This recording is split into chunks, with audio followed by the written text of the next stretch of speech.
everyone. I hope you all had a wonderful Christmas and are looking forward to the new year ahead.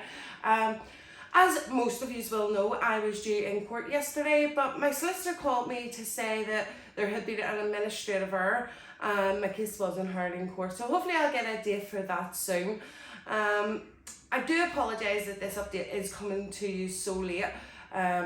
Things have been pretty hectic around here lately.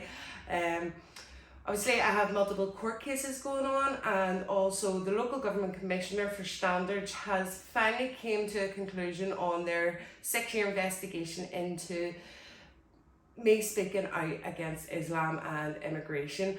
Now that could stop me from standing in any future elections, and that could be the result of it. But that is something that I will have to deal with if that is the conclusion, and I hope to have some answers to that within the next few months. So I just wanted to come on here today to thank each and every one of you for your support over the last while. Things haven't been easy. As you know, I have 2 young children. One actually has the chicken pox at the moment. One's just after getting the chicken pox.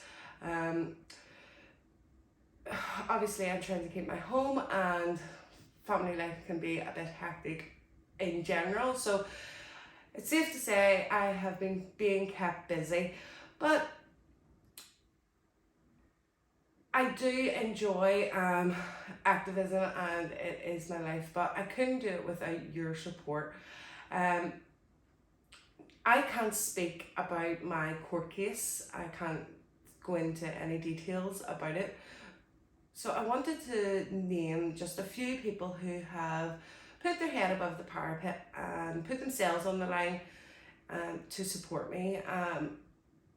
Especially the political parties who have spoken out about my case, and I just want to name a few: UK Independence Party, the Heritage Party, the British Democrats, and of course the National Housing Party UK, who have all highlighted my case and shown support. Contrast that to Northern Ireland politicians who are too afraid to speak out. It is shameful that no unionist party has even spoken about the subjects which I'm being persecuted for, let alone came out in support of me. So I am grateful to the political parties who are willing to speak out, and it's good to know that they are coming through the political system. I want to thank a few individuals and independent news outlets also. Again, they have just been so supportive and highlighting my case, and they do great work themselves. To name a few: David Fance, Steve Laws, David Arthurton, David Clues from Unity News Network, and of course the guys at UK Column. I really do appreciate all the support that I get. There are many other individuals that I would like to name, but I don't think I would have time in a video. But thank you all so much. I really do appreciate it. I've also been contacted by many people over in the USA. Obviously their political situation is a lot worse than ours, so I really do appreciate the UK being in their thoughts and in their prayers. To name a few people: Chad Prafter from Blaze TV, the Rusk family from Sharpen Your Sword, the Politics in Skirch, and of course Gays Against Groomers, who have all highlighted my case and came out in support of myself. And I want to just encourage you to keep up the good work and to not be afraid of the establishment. I have been humbled and surprised by some of the messages of support I have received. I even received a message from a Catholic priest saying that I would be in his prayers and in his thoughts, and I really did appreciate that. However, it was quite surprising considering the media like to portray me as some crazy anti-Catholic bigot. So I was pleased to see that. Yes, I am a conservative. Yes, I am a Christian, and I am an Ulster loyalist, and I'm very proud of that. Uh, that doesn't mean that I won't stand with anyone who is willing to stand up to the indoctrination and the sexualization of our children, and I will work with anyone who is willing to stand up in that fight. I also just want to make it very clear that,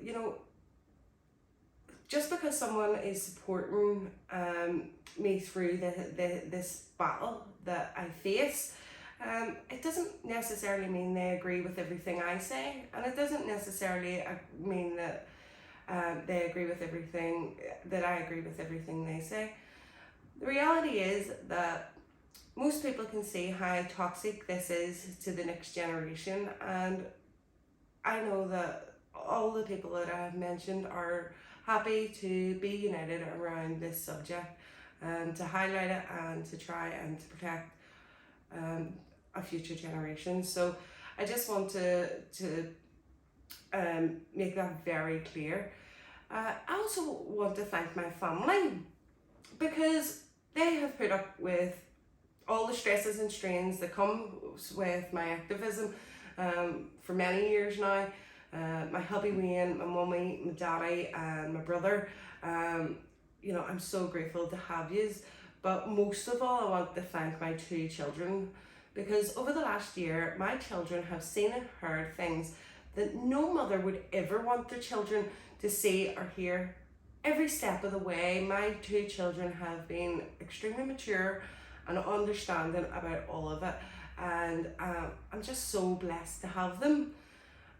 I know that God will continue to bless me, and I will continue to be faithful to Him. God promises never to give us a challenge which we can't handle, and I know that He has set me on this mission to protect our children and our future generations from this corruption, and I will do everything I can for His glory. 2023 is going to be hard for all of us. It is going to bring a lot to the foreground. I want to ask you to continue to pray for our once great nations, and also to stand firm. Stand firm in God. Stand firm for your family. Stand firm for your country, and never surrender.